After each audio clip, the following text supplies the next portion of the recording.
Olá, eu sou a professora Débora Martins, né? E hoje eu vou ministrar um conteúdo aí de ciências do oitavo ano do Fundamental 2, certo? Então vamos lá. Abram o livro de vocês aí na página 264 e vamos lá, certo? Então, hoje nós vamos falar sobre as glândulas, certo? Então, olha só. As glândulas do corpo humano, elas são órgãos que fazem parte do sistema endócrino e exócrino, né? De modo que a principal função delas é a produção de quê? De hormônios e o equilíbrio do metabolismo para o bom quê? Funcionamento do corpo, certo? Então, olha só, feita essa consideração, né? As glândulas, né, que fazem aí parte do sistema endócrino são tireoide, paratireoide, hipófise, pâncreas, suprarrenais e as glândulas sexuais, certo? Que são a masculina e a feminina, certo? Por sua vez, as glândulas que compõem aí o sistema exócrino, né, do corpo humano são o quê? São as glândulas salivares, sudoríparas, lacrimais, mamárias e sebáceas, certo? Então, olha só, glândulas do sistema endócrino, vamos lá. Tireoide. Gente, a tireoide está localizada aí no pescoço, né? A tireoide é uma das maiores glândulas do corpo humano, certo? Então atua aí em diversas funções vitais aí, como produção de hormônios, né, da triiditomina e a tiroxina, a regulação do metabolismo, né, do nosso corpo humano. Então, dessa forma, gente, o mau funcionamento dessa glândula, ela pode o quê? Acarretar em doenças como o hipertireoidismo, né, que é a liberação excessiva dos hormônios, né, o qual acelera aí o metabolismo, e o hipotireoidismo, né, que é a liberação insuficiente dos hormônios aí que diminui a ação metabólica do corpo, certo? Então, olha só, paratireoides, vamos lá. Localizadas aí no pescoço, né, ao redor da glândula tireoide, as paratireoides, elas são as menores glândulas do corpo humano, certo? Então, olha só, são formadas por 4 pequenas glândulas, né, consideradas aí 2 pares de tireoides, as superiores e as inferiores, né? Elas atuam aí na produção do hormônio paratormona, né, PTH, né, cuja função é regular aí a quantidade de cálcio presente no nosso sangue, certo? Hipófise, vamos lá.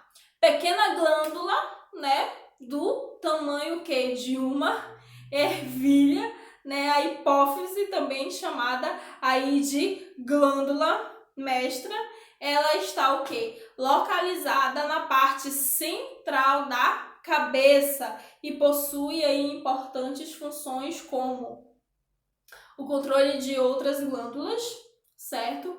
Bom funcionamento aí do metabolismo e a produção de hormônios, né, ADH e do crescimento, né, hormônios do crescimento, certo? Pâncreas localizado atrás do estômago. O pâncreas é uma glândula mista, né, visto que faz parte aí do sistema endócrino, né, que é a produção de hormônios, né, como a insulina, somatostatina, né, glucagon, e exócrino, né, liberação do suco pancreático, né, do corpo humano, certo? Então, olha só, dessa forma, atua na digestão, né, de carboidratos e proteínas e gorduras, certo? Suprarrenais, vamos lá, glândulas suprarrenais. As glândulas suprarrenais, né, também chamadas aí de glândulas adrenais, né, as suprarrenais, elas estão aí localizadas acima dos rins, né, e possuem aí um formato triangular, certo? Então, olha só, são responsáveis pela liberação de hormônios no corpo, né? Como o cortisol, a aldosterona, a calcitonina, a adrenalina, né? E essas glândulas aí atuam também no processo aí metabólico, né, do nosso corpo humano, certo? Glândulas sexuais, vamos lá. As gônadas ou glândulas reprodutivas são ovários na mulher e os testículos nos homens, né, nos meninos, certo? Então, olha só, além de produzirem os gametas, né, que óvulos e os espermatozoides, né, as glândulas sexuais reprodutivas são o quê? Responsáveis pela produção de hormônios como o estrógeno e a progesterona, né, pelos ovários, e a testosterona pelos testículos, certo? Glândulas do sistema exócrino, vamos lá. Glândulas salivares, elas estão localizadas aí na boca e na garganta, certo? As glândulas salivares, né, parótida, sublingual, submandibular, atuam aí no processo de digestão dos alimentos, certo? Através do processo de quê? De produção e liberação de saliva, né? Uma vez que ela contém aí a enzima pitialina ou amilase salivar, né? Responsável aí pelo amolecimento dos alimentos, né? Bem como aí a manutenção de umidificação da boca, certo? Glândulas sudoríparas.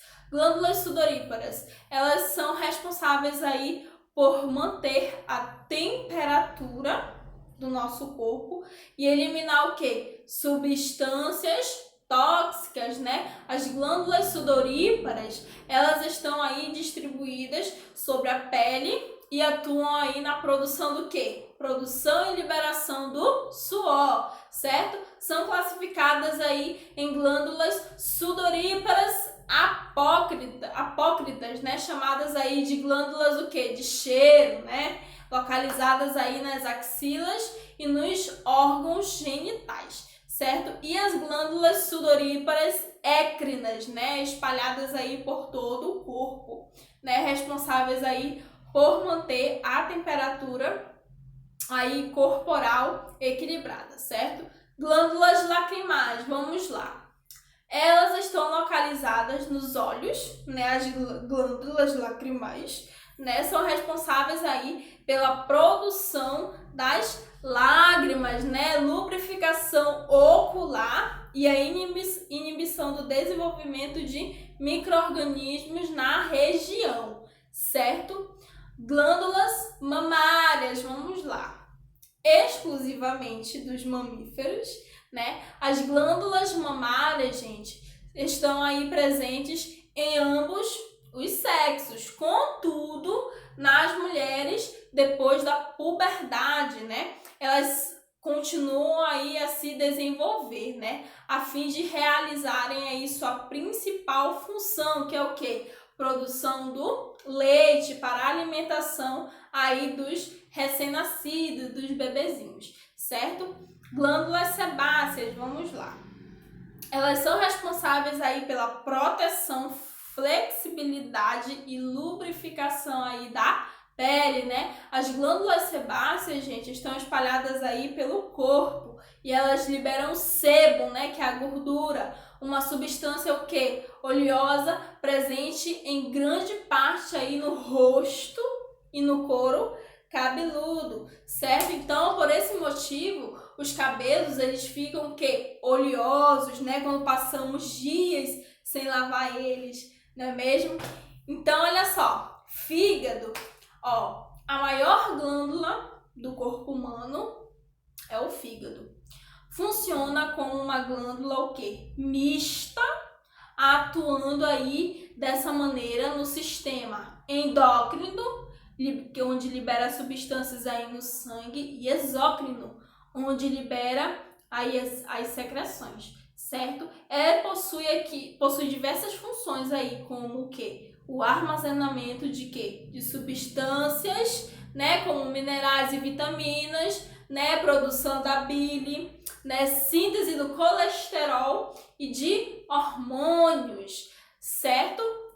Então, gente, todas essas glândulas, elas são muito importantes para o bom funcionamento e equilíbrio do nosso corpo, certo?